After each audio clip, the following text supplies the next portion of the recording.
Hello friends, welcome to our channel. இன்றைக்கி நம்ம வீடியோவில் ஒரு சூப்பரான வெரைட்டி ரைஸ் ரெசிபி தாங்க பார்க்க போகிறோம். சிம்பிளாக இருக்குன்னு நினைக்காதீங்க, ஆனால் டேஸ்ட்டு வேறு லெவலில் இருக்கும்.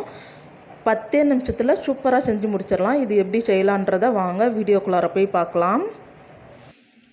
இப்போ நம்ம 2 பேருக்கு தகுந்த மாதிரி முட்டை சோறு செய்ய போகிறோம். அதுக்கான மெயின் இன்க்ரீடியன்ட்ஸ் பார்த்தோம்னா இந்த 3 இருந்துச்சுன்னா நம்ம சீக்கிரமாக டக்குன்னு 10 நிமிஷத்தில் செஞ்சு முடிச்சிடலாம். ஒரு பெரிய வெங்காயம், ஒரு பச்சை மிளகாய், 3 முட்டை.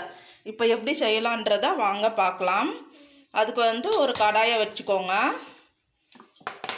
ஒரு 2 டேபிள் ஸ்பூன் போல் எண்ணெய் ஊற்றிக்கோங்க. எண்ணெய் சூடாயிடுச்சு. இப்போ வெங்காயம் சேர்த்துக்கலாம். வெங்காயம், பச்சை மிளகாய் ரெண்டுமே சேர்த்துக்கோங்க. இந்த ரெசிபி பார்த்திங்கன்னா பேச்சுலர்ஸ்க்கு ரொம்ப யூஸ்ஃபுல்லாக இருக்கும். டக்குன்னு நம்ம ஃபஸ்ட் டைம் செய்கிறவங்க கூட சுலபமாக செஞ்சு சாப்பிட்டு போய்கிட்டே இருக்கலாம். இது கொஞ்சம் லைட்டாக வதங்கினாலே போதும். வெங்காயம் பாருங்கள், இந்த அளவுக்கு வதங்கினா போதும். நம்ம 3 முட்டையை உடச்சி வச்சுருக்கோம், அதை அப்படியே சேர்த்துடலாம். சேர்த்துட்டு இதுக்கு தேவையான அளவு உப்பு மட்டும் சேர்த்துக்கோங்க. நம்ம சாதம் சேர்த்துட்டு அப்புறமா சாதத்துக்கு தேவையான அளவு உப்பு சேர்த்துக்கலாம். கொஞ்சம் அப்படியே பெரிய பெரிய பீஸாகவே கொஞ்சம் அப்படியே பிரட்டிக்கோங்க. இப்போ பாருங்கள், ஒரு 30 செகண்டுக்கு அப்புறமா கொஞ்சம் பெரிய பெரிய பீஸாகவே நீங்கள் உடச்சி விட்டுக்கோங்க.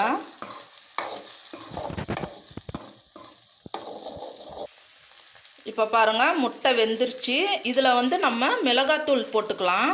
இந்த மாதிரி தூள் ஐட்டம் போடும்போது உங்களுக்கு இந்த முட்டை ஸ்மெல் வராது. நீங்கள் லஞ்ச் பாக்ஸ்க்கு கட்டி கொடுத்தா கூட குழந்தைங்களும் சரி, நீங்கள் ஆஃபீஸ்க்கு எடுத்துகிட்டு போகிறதா இருந்தாலும் அந்த ஸ்மெல் இல்லாமல் நல்லாயிருக்கும். கொஞ்சமாக மஞ்சத்தூள் இதை மட்டும் சேர்த்துட்டு கிளறி விட்டு நம்ம ரைஸ் சேர்த்துக்கலாம். கண்டிப்பாக தூள் ஐட்டம் சேர்த்துக்கோங்க. வெறும் மிளகாத்தூள்னா நல்லாயிருக்கும். மசாலா ஐட்டம்னா கொஞ்சம் ஸ்மெல் வர மாதிரி இருக்கும், அந்த கறி வாசனை. அதனால் வெறும் மிளகாத்தூள் போட்டிங்கன்னா முட்டை சோறு மாதிரியே இருக்கும். அதனால் நம்ம வெறும் மிளகாத்தூள் மட்டும் சேர்த்துருக்கோம். அவ்வளோதாங்க, வதங்கிருச்சு. இப்போ நம்ம ரைஸ் சேர்த்துக்கலாம். சாதம் கொஞ்சம் ஆற வச்சு எடுத்து வச்சுக்கோங்க. 2 பேர் சாப்பிட்ற மாதிரிக்கு நான் அளவு சொல்லியிருக்கேன். அதனால் ஒரு 2 குட்டி பவுல் அளவுக்கு நீங்கள் சேர்த்திங்கன்னா சரியாக இருக்கும். இப்போது சாதத்துக்கு தேவையான அளவு உப்பு சேர்த்துக்கலாம். சேர்த்துட்டு அப்படியே லைட்டாக கிளறி விட்டுக்கோங்க. சாதம் உடையாமல் அப்படியே பெரட்டி விட்டிங்கன்னா சாதமும் உதிரியாக இருக்கும். எல்லா பக்கமும் முட்டையும் சேர்ந்து வரும்.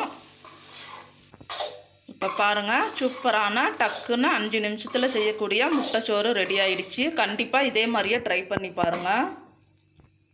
ரொம்பவே சூப்பராக வேறு லெவலில் இருக்கும்.